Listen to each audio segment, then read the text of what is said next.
In deep space, near the edge of the Orion Rift, silence ruled. For hundreds of years, nothing had moved in that forgotten region. No ships, no signals, no life. The stars burned quietly, watching over the graves of dead worlds. But one night the silence broke. Inside a dark listening station floating between two dying suns, alien operators stared at their scanners in disbelief. A faint signal was coming through the static. Weak but clear enough to recognize. The code was ancient, human. The operator froze.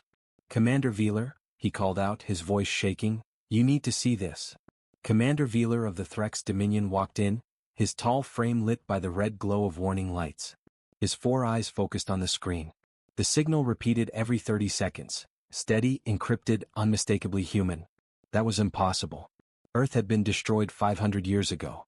Every alien in the Dominion knew that story.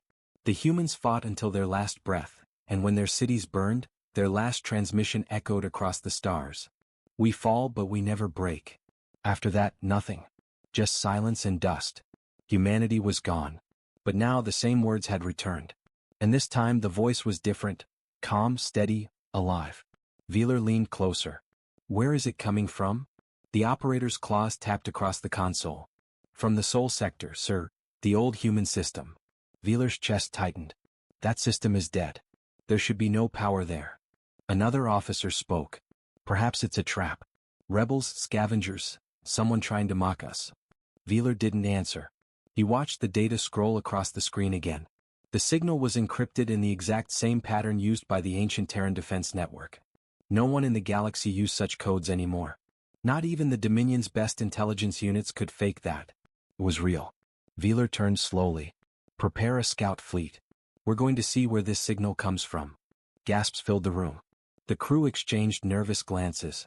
"Commander," one officer said quietly, "that area is cursed. No one returns from the human grave worlds." Veeler's voice stayed cold. "Then we will be the first to return." 2 days later, 6 Dominion ships slipped into warp space, heading straight toward the Forgotten Sol system. The closer they got, the stranger things became. Their sensors began to flicker. Distances changed randomly like the space around them was bending. Energy readings spiked without reason. "Report," Veeler ordered. "Gravitational anomalies," his navigator said. "Unknown source. It feels like an old defense field." Veeler frowned.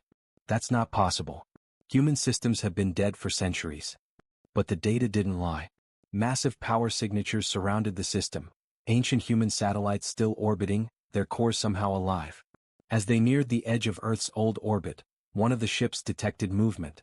A faint shimmer of light flickered across the void, like ghostly lines forming a net. "Energy grid detected," said the sensor officer. "It's..." Before he could finish, a thunderous vibration shook the ship. Alarm screamed. "We hit something invisible." The forward shields lit up, burning white against unseen pressure. Outside the view window, space twisted. They had entered a human defense field, one that should not exist. Veeler steadied himself. "Pull back, slowly. Do not fire." The pilots obeyed, their hands shaking as the ship groaned against the pressure. When they finally broke free, every alien on the bridge stared silently at the readings. The field was active, running on pure human energy signatures. Veeler whispered, "They left this running, all this time." Hours passed. The Dominion fleet waited, scanning the dead world below. Earth looked lifeless, gray, cracked, and silent. But the signal still pulsed, stronger now, as if it knew they were watching. Veeler sat in the command chair, staring at the planet. "If humans are truly gone," he murmured, "then who sends this message?" Suddenly, another burst of code hit the comms. The same human encryption, but this time the voice was clear. A single human voice, quiet but sharp. "This is not your space. Turn back." The bridge fell silent. The communications officer whispered, "Commander, it's a live transmission." Veeler's heart pounded. "Trace it." The officers worked quickly, but the source kept shifting, from the planet, then the moon, then deep beneath the surface. It moved like it was alive, hiding from their sensors. Finally, the trace ended with a short message, sent directly to Veeler's personal console. He opened it. One line of text appeared, glowing blue against the dark screen. "We remember you, Threx Dominion." Everyone on the bridge froze. How would they know our name?" the officer asked. Veeler stared at the message. There was only one answer: whoever sent it had knowledge of the old war. They had been there. He leaned back slowly. "It's not a ghost," he said softly. "It's a survivor." The crew looked terrified. "Commander, we should leave. If humans are still here." Wheeler's eyes hardened. "If humans are still here," he said, "then history lied to us." He turned to his officers. "We stay." Outside, lightning danced across the empty orbit. The energy field pulsed brighter, almost like it was watching them. Then out of the static came one final whisper over the comms, cold, human, and alive. "If you hear this, you came too close." The transmission ended. And for the first time in centuries, the galaxy realized the war with humanity might not be over. The Threx Dominion fleet drifted slowly into the Sol system, a place long marked as dead on every star map. Commander Wheeler stood on the bridge, his eyes locked on the main screen. Before him hung the planet once called Earth, gray, silent, and lifeless. The oceans were dry, the continents cracked, and the sky wrapped in dust. For centuries, alien historians had called it the tomb of humanity. But Wheeler's scanners told a different story. "Commander," said the sensor officer, "I'm reading faint heat signatures beneath the surface. Deep underground." Wheeler frowned. "Impossible. Nothing can live there." The officer swallowed hard. "Then, sir, something not living is still moving." Everyone on the bridge went quiet. Wheeler stared at the readings again. There were patterns, like machines pulsing rhythmically under the crust. Almost like a heartbeat. He leaned forward. "Send a probe. I want to see what's under there." The small drone shot out from the ship, its engines glowing faint blue as it descended through the dust-filled atmosphere. For a few seconds the live feed showed nothing but static and gray. Then the camera cleared, revealing dark plains filled with the skeletons of metal towers. The remains of ancient human cities. Wheeler whispered, "So this was their home." The drone flew lower, scanning for energy. Suddenly the feed cut out. The image froze, then exploded into static. "Signal lost," shouted the comm officer. "Something down there destroyed it." Wheeler's jaw tightened. "Replay the last frame." The technician zoomed in.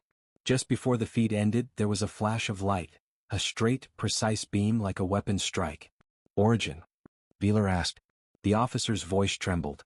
"Same power signature as the old human defense systems. Aegis Network." The bridge went cold. The Aegis Network, a name every Dominion officer feared. It was said to be Earth's final weapon during the human war, an AI defense system built to guard the planet even after humanity's death. But it was supposed to have shut down centuries ago. Wheeler took a deep breath. "So the Aegis still watches." One of his junior officers whispered, "Sir, this is madness. The system's haunted. The humans cursed it. We should leave." Wheeler turned to him. "Haunted or not, something is down there. And I intend to find out what it is." The Dominion fleet moved cautiously around the planet, scanning every crater, every shadow. Strange readings filled their screens. Old satellites still orbiting, their engines dead but their sensors alive. Some even turned toward the fleet as if watching. "Commander," said the navigator, "these satellites are transmitting something. It's coordinates." Wheeler looked up. "To where?" The navigator hesitated. "The moon, sir." Wheeler's eyes narrowed. "Set course."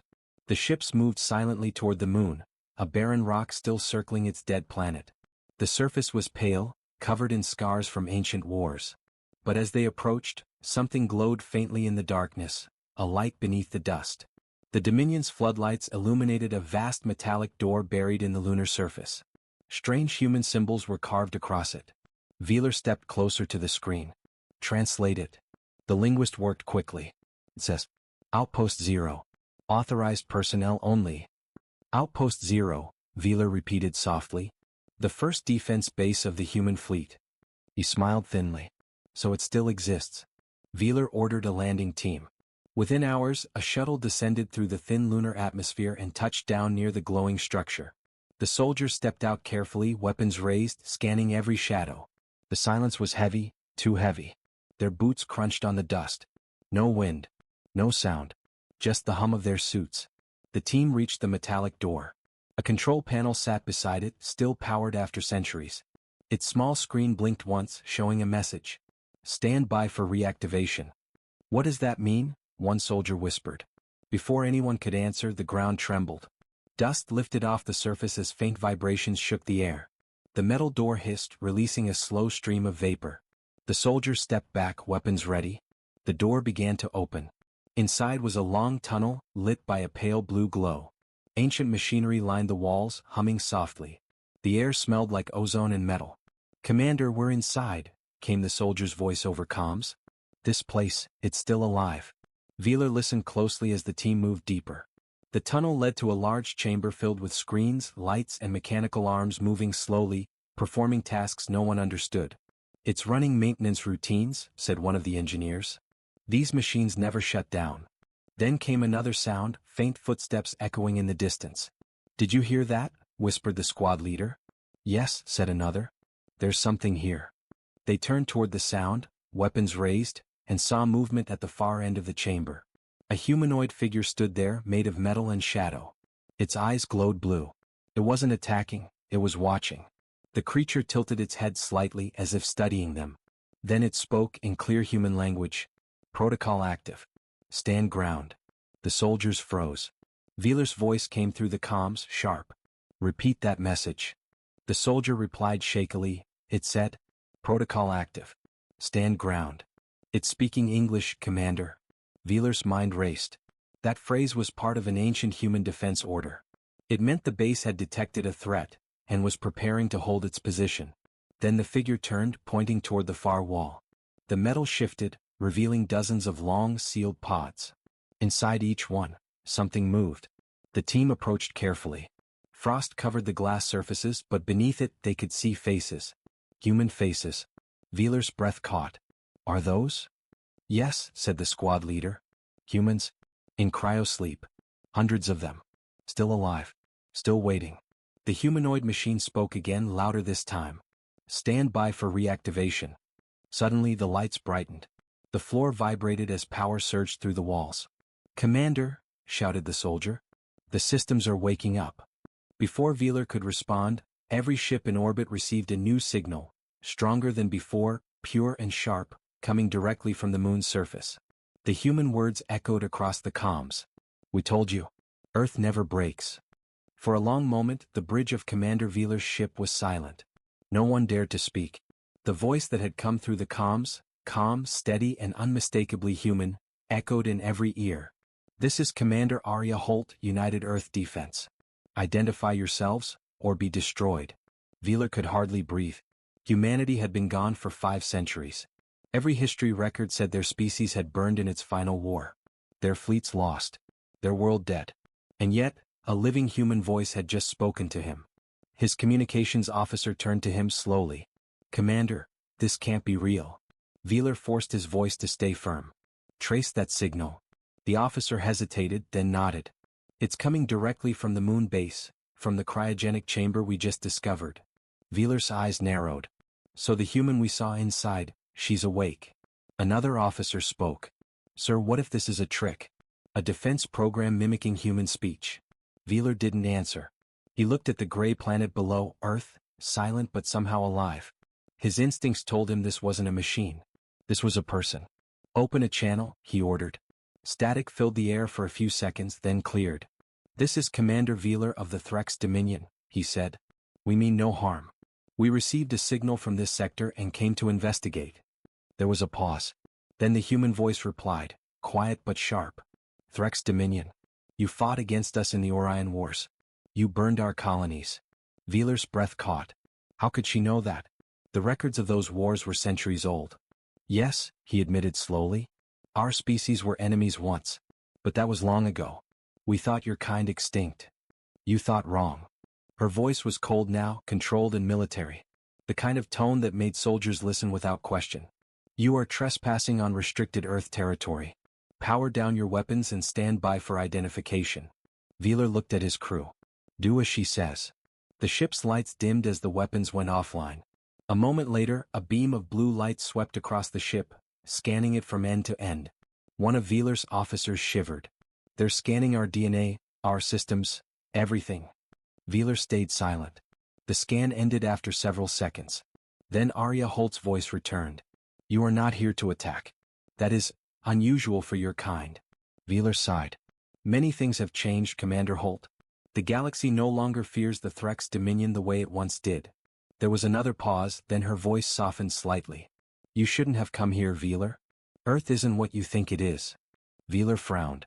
Then tell me, what is it? A warning, she said. And a promise. The transmission cut off. Wheeler slammed his fist against the console. Get that connection back. But before they could, the scanners flared again. The moon's surface began to shift, metal doors opening across its gray plains. Massive structures rose from beneath the dust, towers, cannons, and silvery domes humming with energy. The entire lunar base is powering up, shouted the engineer. Wheeler stared at the unfolding sight. The base was transforming into a fortress. Human technology, 500 years old, still operating perfectly. Impossible, one of the officers whispered. How could it last this long? Wheeler's mind raced. Because they planned for it. Then came another sound over the comms, not from Arya Holt this time, but from the machines themselves. A mechanical voice repeated the phrase in English. Protocol active. Stand ground. The phrase echoed through the entire fleet's comms. Wheeler felt a chill crawl down his spine. That same order had once marked the beginning of humanity's final stand. He turned to his officers. We need answers. Prepare a landing team. I'm going down there myself. The crew exchanged frightened looks. Sir, the AI could attack. The human could be hostile. Wheeler's eyes hardened. Then I'll take that risk. Minutes later, the shuttle descended onto the lunar surface, landing near the entrance to the outpost. The dust rose in silver clouds beneath its thrusters. Wheeler stepped out, surrounded by soldiers and scanners. The air was thin but breathable through their suits. Ahead of them, the large doors of Outpost Zero stood wide open, glowing with cold blue light. They entered carefully. The tunnel walls were smooth and shining, filled with flickering lights and humming conduits. Everywhere they looked, machines worked silently, drones moving in precise patterns, repairing circuits, restoring systems. It's rebuilding itself, one of Wheeler's soldiers said in awe. This entire base is alive. At the end of the corridor, they reached the cryogenic chamber, the same room from which the human voice had spoken. Hundreds of pods lined the walls.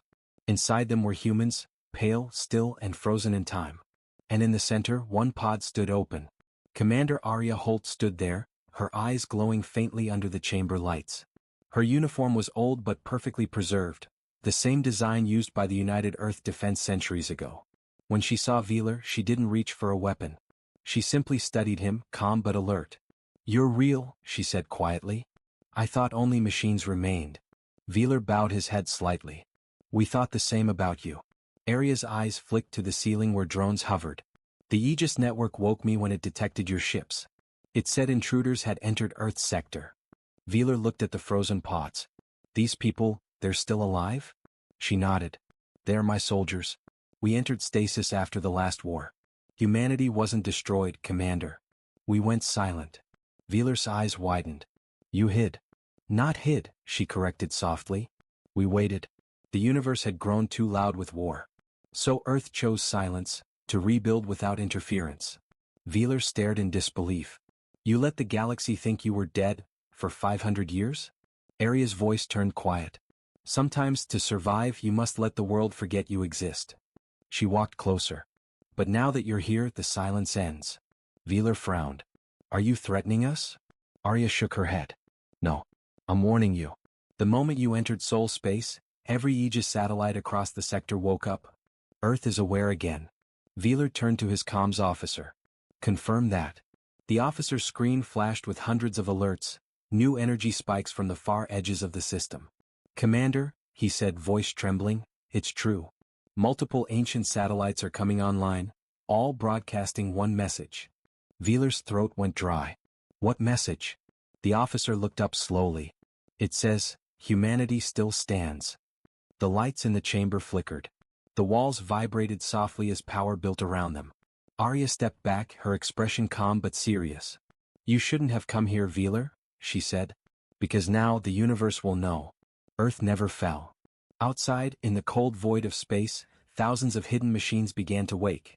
Satellites, war drones, and massive structures once buried in the dark. Their lights came alive one by one across the system. And for the first time in centuries, the stars over Earth began to glow again. Ending suspense. Wheeler looked up through the shuttle window at the brightening sky. It wasn't the light of dawn, it was the awakening of an ancient power. And in his heart, one thought burned. The humans were not dead. They had been waiting. The fleet drifted in silence beyond the shattered storm barrier. Space here was strange, dark, heavy, filled with flickering shadows that didn't move like light should. Commander Veeler watched the monitors, his claws tapping the armrest. Every few seconds, a faint whisper came through the comms, too soft to understand but clearly a voice. "Trace that signal," Veeler ordered. His second officer Yaren looked uneasy. "Sir, it's not coming from a ship. It's everywhere. Like the signal itself is alive." Veeler didn't like the sound of that. The human transmission had led them this far, through storms, through traps, through dead zones where even light refused to travel. But now they were deep inside something older than war. Something that didn't want them here. The fleet scanners picked up something massive ahead, a shape hidden behind clouds of static. The storm parted for only a second and Veeler saw it. A structure. Enormous. Cold. It wasn't a ship, it was a fortress. A human fortress. The last known human stronghold had been destroyed centuries ago. The Dominion's records were clear. Earth's fleets were crushed, its colonies burned, its signals silenced. Yet here it was, a massive station still floating, still powered deep in the Orion Rift. "Is it abandoned?" Yaren asked, her voice trembling. Veeler leaned closer to the screen. "No, look at the power readings. That thing's awake." A wave of static suddenly blasted across the comms. Every ship's lights dimmed. Then one by one systems began to fail. The fortress was scanning them, deeply, aggressively. "It's reading our memories," a technician shouted. "It's accessing our ship logs." Veeler gritted his teeth. Cut the connection. They tried but it was too late. The fortress had already seen everything. Then, for the first time in 500 years, a human voice spoke directly to them. It was calm. Steady. Too human. "You shouldn't have come here." Every ship froze. The voice echoed through every channel, every frequency, as if space itself was speaking. "This is restricted space. Leave now." Veeler took the comms. "Identify yourself." "This is Commander Veeler of the Threx Dominion. Earth was destroyed. Humanity no longer exists." Silence. Then came a quiet laugh. "Destroyed? No. You only killed what you could see." Veeler's chest tightened. The tone wasn't angry, it was pitying, like a teacher talking to a student who still didn't understand. The voice continued. "You believe the war ended because we fell. But we ended it because you weren't ready to face what comes next." "What comes next?" Veeler demanded. But the voice only replied, "You'll find out when it arrives." Then the transmission cut off. Panic spread across the fleet. Ships drifted out of formation, weapons charged, scanners spinning out of control. They tried to back away from the fortress, but the stars around them began to fade. One by one, every ship's navigation failed. The darkness thickened like fog and the fortress began to move. It rotated slowly, aligning its massive structure toward them. Then came a hum, low, deep, ancient. "What is that?" Yaren whispered. Veeler stared at the sensors. Energy buildup. A weapon system, thousands of years ahead of ours. And yet it didn't fire. Instead the voice returned. "You came too close," it said again, the same line from the first signal that had brought them here. "Now you've seen enough. The universe isn't ready for us yet." Veeler's mind raced. "Who are you?" The reply came cold and clear. "We are the children of Earth. The ones who stayed behind. The ones who built what your kind feared." Then light. A massive flash erupted from the fortress, blinding the sensors. When the glare faded, the human structure was gone, vanished into nothing. The fleet was suddenly back outside the storm barrier, as if teleported. Yaren gasped. "How did we get here? What happened?" Veeler didn't answer. He looked at the coordinates, the same as before, but now there was nothing there. No fortress, no energy reading, not even debris. Only silence. The technicians replayed the recordings, but everything after the voice had vanished from the data. It was as if the encounter had never happened. Veeler sat quietly, his claws trembling. "They're still alive," he whispered. "All this time, they were watching us." Back aboard the Dominion capital ship weeks later, Veeler stood before the council. He gave his report carefully, every word chosen with precision. But when they asked what he saw, he hesitated. "They never fell," he said simply. "And whatever they've become, it's beyond us now." The council laughed at him. Called it fear, madness, superstition. But as Veeler left the chamber, he received one final private transmission. A small, encrypted human code pinged his ship's console. Only once. Read. "You came too close. Don't follow the light." Veeler stared at the message, heart pounding. Because outside his window, the stars began to blink, one by one. Weeks turned into months after Commander Veeler's strange encounter near the Orion Rift. The Threx Dominion dismissed his report as a system malfunction, an illusion, a trick of old war debris. But Veeler couldn't forget the voice. That calm, steady human tone that had said, "You came too close." He still saw flashes of light in his sleep, stars blinking out one by one, the faint hum of that fortress fading into the void. Then one quiet night, the Dominion's listening arrays picked up something impossible again.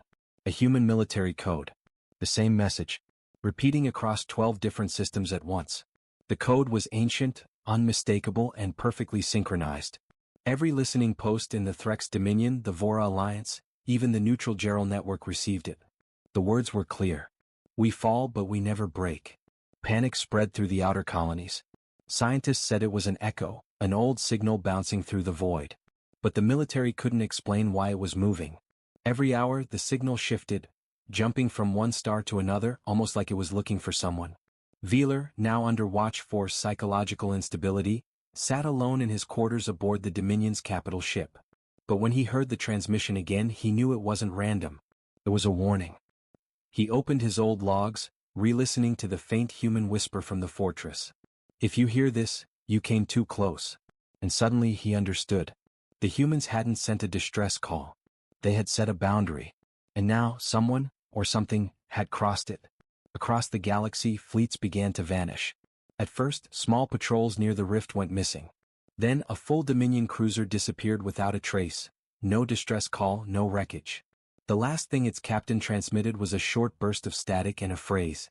"It's not a signal, it's a shadow." Soon after, similar disappearances were reported by alien empires far from Dominion space. Every time, the same human code appeared in the region. Then silence.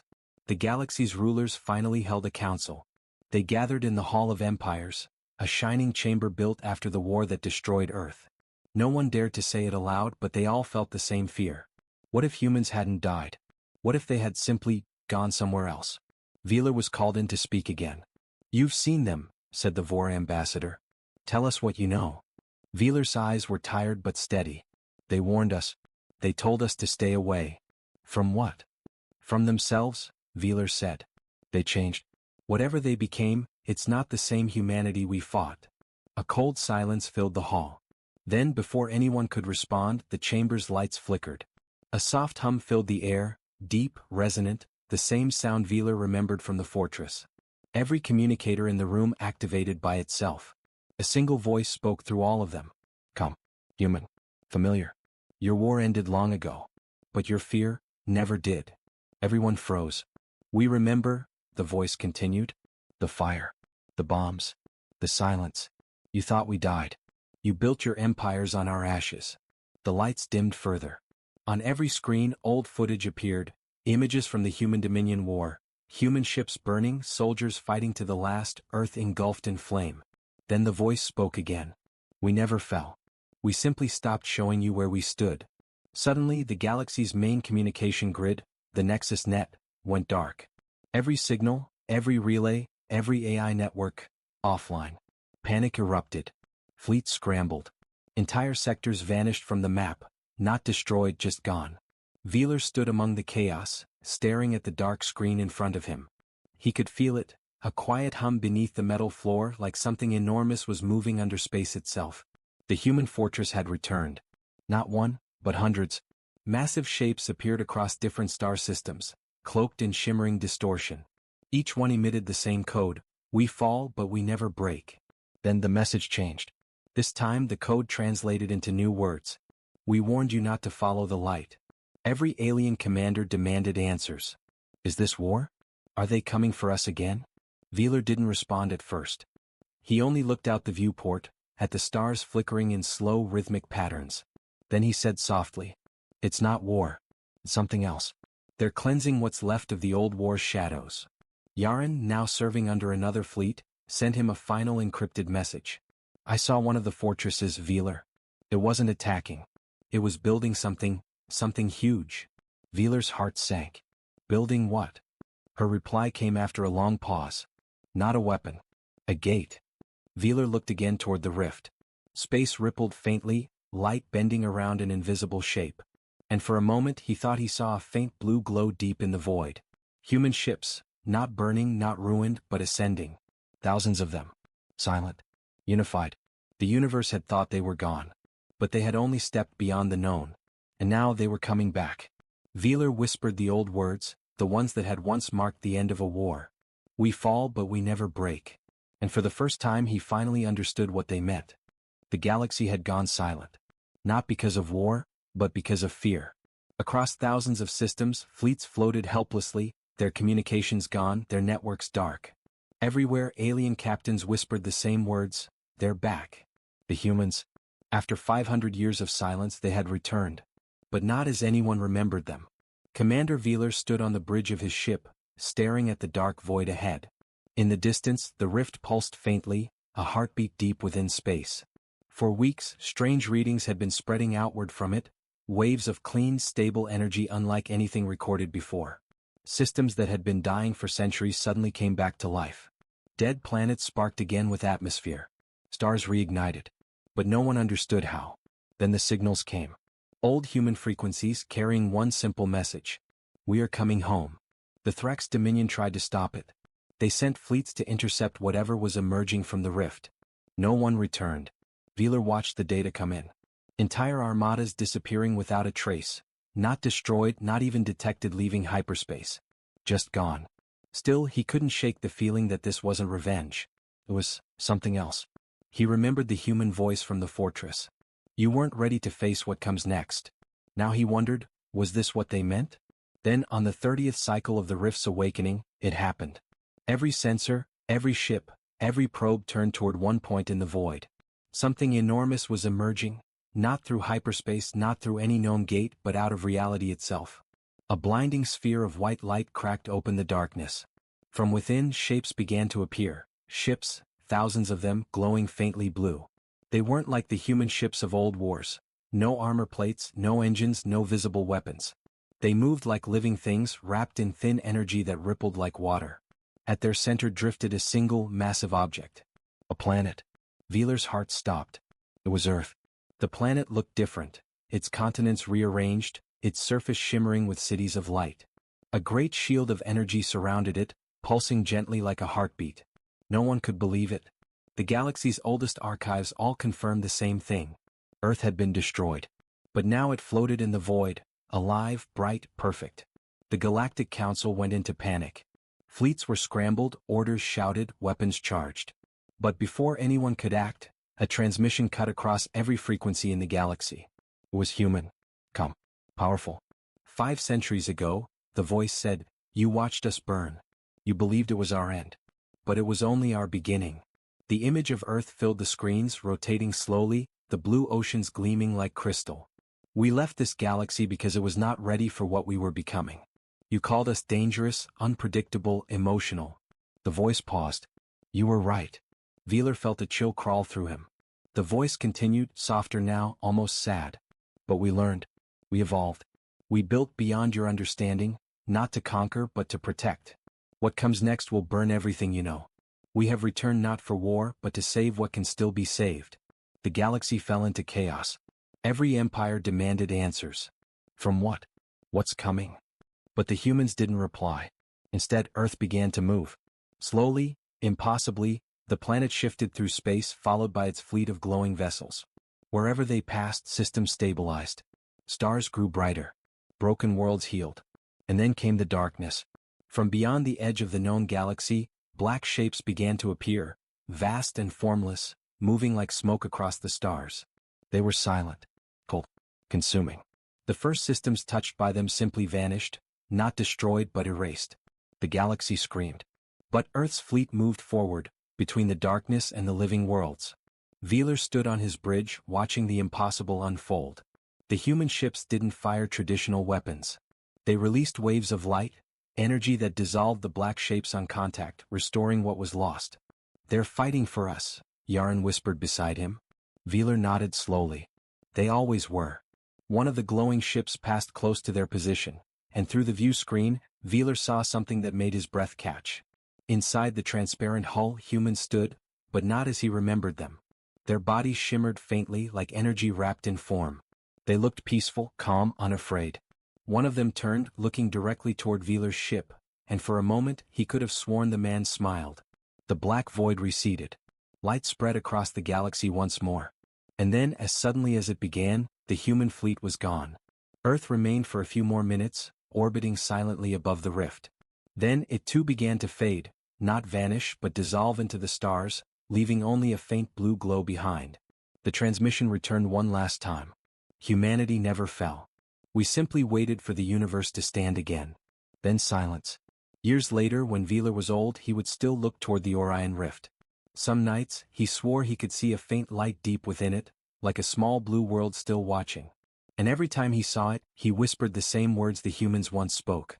We fall but we never break.